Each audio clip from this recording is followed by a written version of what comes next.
السلام علیکم ناظرین، میں ہوں محمد اسکر شیلیارڈ، اپنی یوٹیوب چینل پہ آپ سے مخاطب ہوں۔ آج 3-4 خبریں اہم ہیں۔ نمبر 1، کراچی میں تاجروں سے وزیر اعظم کی ملاقات۔ نمبر 2، قومی اثاثوں کی نجکاری۔ نمبر 3،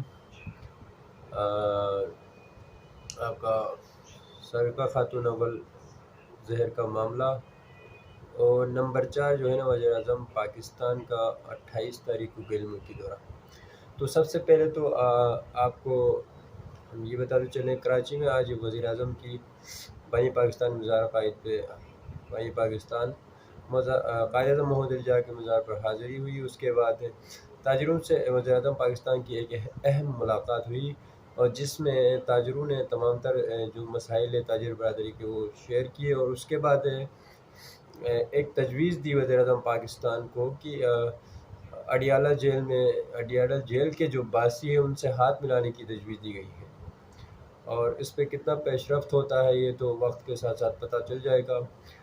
دوسرا اہم مسئلہ یہ ہے کہ جو پاکستانی اثاثوں کی نجکاری ہے، پرائیویٹائزیشن کی بات ہے، اس پہ وزیر اعظم پاکستان نے گارنٹی دی ہے کہ اس میں بالکل شفافیت ہوگی۔ اس کے بعد نمبر 3 جو ہے وہ سابق خاتون اول بشریٰ بی بی زہر کا معاملہ، جو ان کو کھانے میں زہر دیا گیا، اس پہ پی ٹی آئی نے دعویٰ کیا ہے کہ اس کو بشریٰ بی بی کو کھانے میں زہر دیا گیا ہے، اس کی طبیعت جو ہے نا ناساز ہے۔ اس کے حوالے سے فردر جو ہے نا وہ ڈسکشن جاری ہے، کیونکہ حکومت کی طرف سے، حکومت کے وزراء کی طرف سے تو اور دوسرے ڈاکٹروں کی جو رپورٹس آ رہی ہے پلز وغیرہ کی، تو وہ تو خوشائند ہے، مگر پاکستان تحریک انصاف کا جو دعویٰ ہے کہ وہ زہر سلو پوائزن دیا جا رہا ہے کھانے میں، تو اس میں ہارٹ اٹیک کا بھی تھوڑا مائنر سا ہارٹ اٹیک ہوا ہے۔ دیکھیے اگلے دنوں میں اس پہ مزید پیش رفت ہوگی، پھر آپ کو مزید تفصیلات فراہم کریں گے۔ نمبر 4 جو ہے وہ وزیر اعظم پاکستان 28 اپریل کو جو ہے نا وہ سعودی عرب کا دورہ کریں گے، جس میں